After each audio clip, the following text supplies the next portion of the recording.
مگر جو intellectual corruption ہے یا جو انٹلیکچوئل ڈس آنیسٹی ہے، چلیے انٹلیکچوئل ڈس آنیسٹی بھی بڑا لفظ ہے، ذہنی جو کرپشن ہے اس میں تو ہم کسی صورت کم نہیں ہے.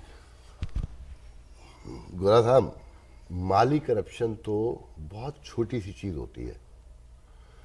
ذہنی کرپشن سے ہی ساری کرپشن، یہ پیرافنیلیا ہے نا اس کا پورا. جب تک ذہنی کرپشن نہیں ہوگی تو باقی کرپشن تو پیدا ہی نہیں ہو سکتی. وہ تو بیس ہے. یہ تو اس ملک کی بنیادوں میں موجود ہے. اگر پورا قیام پاکستان کو ہم تاریخ جو ریئل ہسٹری ہے اسے پڑھتے ہیں تو وہاں سے کرپشن نظر آتی ہے، نظریاتی کرپشن. ایک طویل بحث شروع ہو جائے گی. بڑی معذرت کے ساتھ، میرا ملک ہے، میں وہاں پیدا ہوا ہوں، میرے ماں باپ کی قبریں وہاں ہیں، میرے بہن بھائی رہتے ہیں، اور بخدا دل سے کہتا ہوں وہ میری ماں نے ایک بڑی عجیب بات بتائی جس کا ایکسپیرینس مجھے یہاں ہوا کہ میرے پیرنٹس مائیگریٹ کر کے آئے تھے پاکستان، یو پی سے. تو جب ہم آج 10ویں کلاس میں پڑھتے ہوں گے، ہم 7 بہن بھائی ہیں، تو ایک دن ہماری ماں کہتی ہے کہ میں نے آج تک پاکستان کا خواب نہیں دیکھا.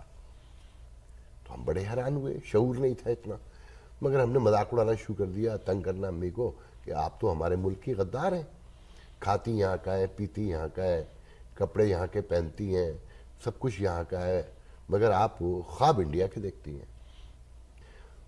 مدر جو ہے نا، جو مدر لینڈ ہے وہ ماں سے زیادہ امپورٹنٹ ہوتی ہے، مجھے اب سمجھ میں آیا ہے. مگر ساتھ میں سچ بولنا پڑے گا کہ یہ ملک کرپشن کی بنیاد پہ بنا تھا، کرپشن کی بنیاد پہ چل رہا ہے. اس کی لاجیکلی جو اس کا اینڈ ہے وہ بھی نظر آ رہا ہے.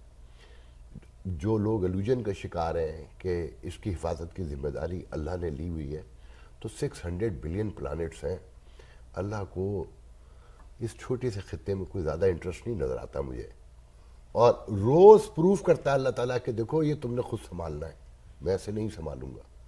71 سے لے کے 2 قومی نظریہ کہاں گیا، ایک لمبی ڈیٹیل ہے، مگر ہمارے یہاں سمجھنے کو کوئی تیار نہیں ہے.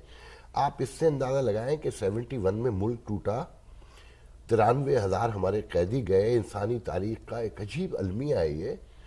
مسلمان بھی ہم اپنے آپ کو کہتے ہیں، تو اسلامی تاریخ کا بھی ایک بہت بڑا المیہ تھا. مگر پھر 6 سال کے بعد اسی فوج نے قبضہ کر لیا ملک پر. مطلب لرننگ کیپیسٹی تو ہے ہی نہیں. جب انسان میں لرننگ کیپیسٹی نہ ہو نا تو اس سے بڑا ڈرا بیک کوئی نہیں ہوتا. تو اس سچویشن میں روز چیزیں خراب ہو رہی ہیں. ایک دفعہ میں 2002 کے انتخابات کے بعد بی بی محترمہ بے نظیر صاحبہ نیو یارک تشریف لائیں، تو میں نے ان کا ایک انٹرویو کیا. تو میں نے ان سے پوچھا کہ بی بی کیا کل کے پاکستان سے آج کا پاکستان بہتر ہے؟ تو وہ اگر مگر میں نے کہا بی بی please as a politician answer نہ کریں، ایز اے پاکستانی سٹیزن آپ جواب دیں. تو انہوں نے ایک تاریخی بات کہی تھی اس وقت، 2002 کے انتخابات کے شاید 4 مہینے ہوئے تھے، 3 مہینے. انہوں نے کہا فاروقی صاحب دعا کیجئے گا ڈالر کبھی 100 کا نہ ہو. جب جنرل مشرف پاکستان جا رہے تھے فائنل واپس، تو انہوں نے کہا کہ اس وقت ڈالر 112 کا تھا شاید. تو انہوں نے کہا کہ میں ڈالر کو 135 پہ دیکھ رہا ہوں. آج ڈالر 104 کا ہے، جو میری معلومات کے مطابق کہ وہ جعلی طریقے سے مینٹین کیا ہوا ہے. اکانومی کے تو یہ بیوقوف بنانے کے ماسٹر ہیں نا یہ مشرف، یہ نواز شریف ریجیم جو ہے، تو آپ کو بھی پتہ ہے انہیں گیمک بہت آتی ہے. اب میں 14 سال کے بعد آپ سے پوچھ رہا ہوں کہ کیا گزرے کل سے آج کا پاکستان بہتر ہے؟ تو اس کا جواب آئے گا نہیں.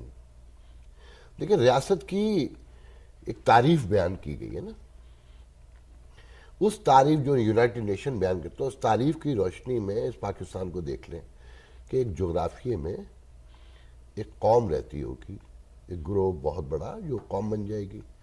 ان کے درمیان ایک معاہدہ ہوگا آپس میں کہ کچھ لوگ ریاست چلائیں گے، ٹیکس دیں گے، کچھ لوگ جو نا مینجمنٹ چلائیں گے، جس میں آپ کو وہ ذمہ داری لیں گے کہ وہ آپ کو سیکیورٹی دیں گے، صحت دیں گے، تعلیم دیں گے، روزگار دیں گے. اچھا، یہ انہی 4 چیزوں سے ہر چیز زندگی کی جڑی ہوئی ہے نا. تو کیا ہم میں سے کوئی ایک آدمی اپنے سینے پہ ہاتھ رکھ کے یہ کہہ سکتا ہے کہ ہم قوم ہیں؟ جب آپ قومی نہیں ہیں تو ریاست و تصور تو ویسے ہی ختم ہو گیا. اچھا، پھر کیا میں نے ٹیکس دیا؟ تب بھی ریاست کا تصور ختم ہو گیا کہ میں نے ٹیکس نہیں دیا. اچھا میں نے ٹیکس دیا تو کیا ریاست نے مجھے صحت، روزگار، تعلیم، سیکیورٹی پرووائڈ کی؟ ان میں سے کوئی ایک جواب دے دیں. نواز شریف صاحب دے دیں، جنرل راہی شریف صاحب دے دیں، کیانی صاحب گئے ہوئے دے دیں، مشرف صاحب دے دیں. وہ مشرف جو کہتے تھے کہ یہ ریپبلک آف بنانا نہیں ہے. مجھے بتائیے ریپبلک آف بنانا اور پاکستان میں کیا فرق ہے؟ آپ نے ایک چیز. جی بہت ساری اہم باتیں آپ کر رہے ہیں، میں ٹوک رہا ہوں آپ کو. آپ نے نظریاتی کرپشن کی بات کی. مجھے اس موقع پر اپنے دوست اعجاز قمر راجہ کا ایک شعر یاد آ رہا ہے. Please. کوئی دریچہ ہوا کے رخ پر نہیں بنایا، جی میرے بزرگوں نے سوچ کر گھر نہیں بنایا. نہیں بنایا، یہ بالکل سچ ہے. بن لیکن گیا. میں بہت آپ نے کہا جی. کہ میرے بزرگوں نے سوچ کر گھر نہیں بنایا. مجھے اس پہ یاد آ گیا کہ ہمارا المیہ دیکھیں بر صغیر کے مسلمانوں کا، کہ جو مسلمانوں کا سیاسی پیغمبر تھا مولانا عبدالکلام آزاد، اسے ہم نے شو بوائے کہا. اور جو شو بوائے تھے وہ ہمارے فور فادرز بنے. یعنی آپ کی مراد ہے جناح صاحب فور فادر جی بنے؟ میں بالکل واضح طور پہ کہہ رہا ہوں. آپ یہ دیکھیں، میں ایز اے محب وطن پاکستانی یہ بہت تکلیف سے کہہ رہا ہوں کہ اس شخص جس کا نام مولانا عبدالکلام آزاد تھا، اس نے جو کہا ان میں سے کوئی ایک چیز ابھی تک غلط ثابت نہیں ہوئی ہے. اور وہ بہت عجیب بات ہے کہ 1946 اپریل میں انہوں نے پاکستان کے نظریاتی اساس کے گارڈ کے یہ آغا شورش کاشمیری صاحب کو ایک انٹرویو دیا ہے، جو انہوں نے اپنی کتاب مولانا عبدالکلام آزاد میں شائع کیا، اور چٹان میں بھی شاید چھپا ہوگا یقیناً. 1946 میں وہ کہتے ہیں کہ جب تک قائد اعظم محمد علی جناح اور لیاقت علی خان زندہ رہیں گے، مشرقی پاکستان ساتھ رہے گا. جس دن یہ دونوں اس دنیا سے چلے جائیں گے، یہ ملک الگ ہو جائے گا. کہ ان دونوں خطوں کے درمیان، مغربی اور مشرقی پاکستان کے درمیان صرف ایک قدر مشترک ہے، اور وہ ہے کہ دونوں طرف مسلمان رہتے ہیں. نہ ان کا رہن سہن ایک ہے، نہ ان کا کھانا ایک ہے، نہ ان کی تہذیب ایک ہے، نہ ان کی زبان ایک ہے. ایسا ہی ہوا نا؟ بالکل. پھر وہ کہتے ہیں کہ یہ نااہل سیاستدان فوجی آمروں کی راہ ہموار کریں گے.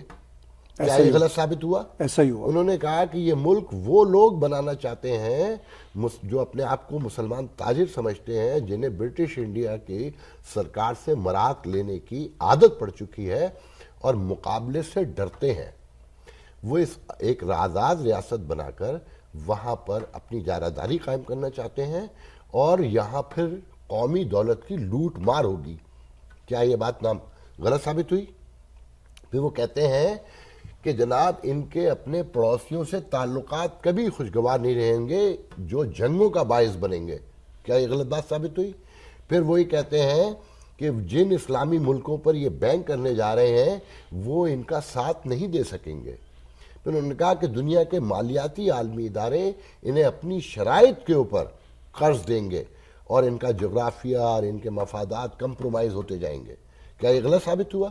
انہوں نے کہا کہ ایک وقت ایسا آئے گا کہ یہ خطہ عالمی قوتوں کا میدان کارزار بن جائے گا. کیا یہ غلط ثابت ہوا؟ ہوا، بالکل ہوا. مجھے صرف کوئی ایک بتا دے. ہم الوژن کا شکار قوم ہے، آنکھیں بند کیے ہوئے کبوتر کی طرح کہ بلی بھاگ جائے گی. بلی سامنے بیٹھی ہے حضور، اس سے دیکھیے آنکھیں کھول کے. کہا جاتا ہے کہ جی اب آخری ایک چیز رہ گئی ہے کہ ایسا ہوگا کہ یہ جو یہاں رہنے والے ہیں، جب پاکستان کی گرم جوشی ٹھنڈی پڑے گی تو ان کے اپنے ایشوز کھڑے ہوں گے. یہ پنجابی بنیں گے، یہ پٹھان بنیں گے، یہ سندھی بلوچی کہلائیں گے. تو جناب چیزوں، اور پھر اس کے حصے بکھرے ہوں گے. مجھے بتائیے کوئی ایک چیز، ایک آخری بات ہی رہ گئی نا. اچھا میں مان لیتا ہوں جناب ایک چھوٹا سا کاروبار کرتا ہوں، اور طاہر گورا صاحب پیشگی اعلان کر دیتے ہیں کہ آفاق صاحب تو بیوقوف آدمی ہے اور میں پیشگوئی کر رہا ہوں، 4 دن میں ختم ہو جائے گا.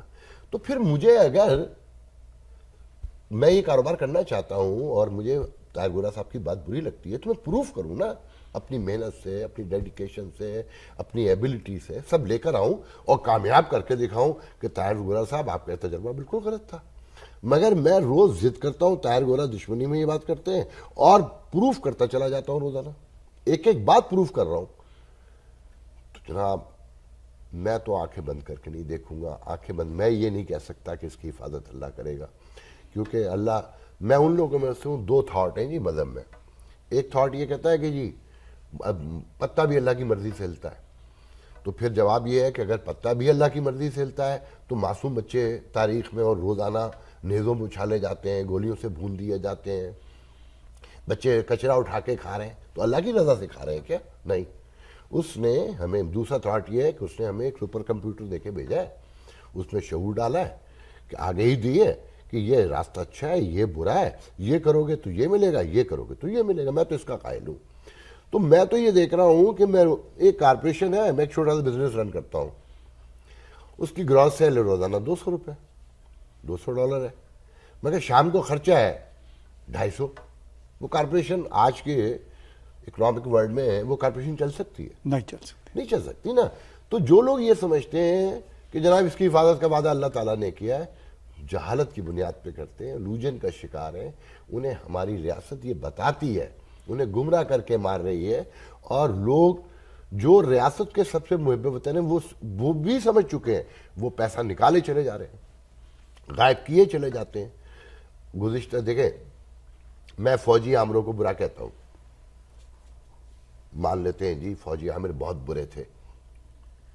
آپ چور سے کوئی توقع کرتے ہیں کہ جب وہ رات کو نقب لگا کے گھر میں آئے گا تو آپ کا لحاظ کرے گا؟ اس سے تو مجھے کوئی شکوہ نہیں ہے کہ وہ چور ہے. میں طاہر گورا صاحب کو منتخب کرتا ہوں کہ آپ میرے مفادات پروٹیکٹ کریں گے، آپ میرے گھر کی حفاظت بھی کریں گے، میری اکانومی بھی چلائیں گے، میرے بچوں کو جاب بھی دلوائیں گے. جب آپ میرے گھر میں قبضہ کرتے ہیں، میرے بچوں کو بھوکا مارتے ہیں، مجھے فوجی جنرل سے زیادہ آپ سے زیادہ شکایت ہوتی ہے، مجھے زیادہ تکلیف ہوتی ہے، زیادہ نفرت آتی ہے. ان گزشتہ 8-9 سالوں میں جو ہم نے کیا ہے کہ جی فوجی نہیں حکومت کرنے دیتے، مان لیتے ہیں جناب نہیں کرنے دیتے، جتنی کرنے دیتے ہیں ان میں صرف ایک کام آپ نہ کرتے، آپ کرپشن نہ کرتے. مورلٹی تو درست رکھتے ہیں نا تو قوم آپ کے ساتھ کھڑی رہتی. میں دیکھتا یہ جنرل کیسا قبضہ کرتے ہیں، کیسے آپ کو چلاتے ہیں. یا آپ بہت ایماندار ہیں نا تو آپ آئے نا ٹی وی پہ آ کے کہہ دیں گے جی ہمیں کام نہیں کرنے دیتے، ہم گھر جا رہے ہیں. آپ کو کیا لالچ ہے؟ اگر میں ایک کام کے لیے آیا ہوں اور وہ مجھ سے ہو ہی نہیں رہا، مجھے کرنے ہی نہیں جائے، مجھے گھر چلے جانا چاہیے. نہیں، آخر تک چپکے رہیں گے جب تک پیسے بن سکتے ہیں، جب تک پروٹوکول لے سکتے ہیں، جب تک فیسلٹی یوز کر سکتے ہیں، آخری لمحے تک. بعد میں آ کے کہیں گے دیکھیں جی ہمیں تو کام ہی نہیں کرنے دیا. ان حالات میں ملک نہیں چلتے، گھر نہیں چلتے، ملک کہاں سے چلیں گے؟ بہت اچھی باتیں کر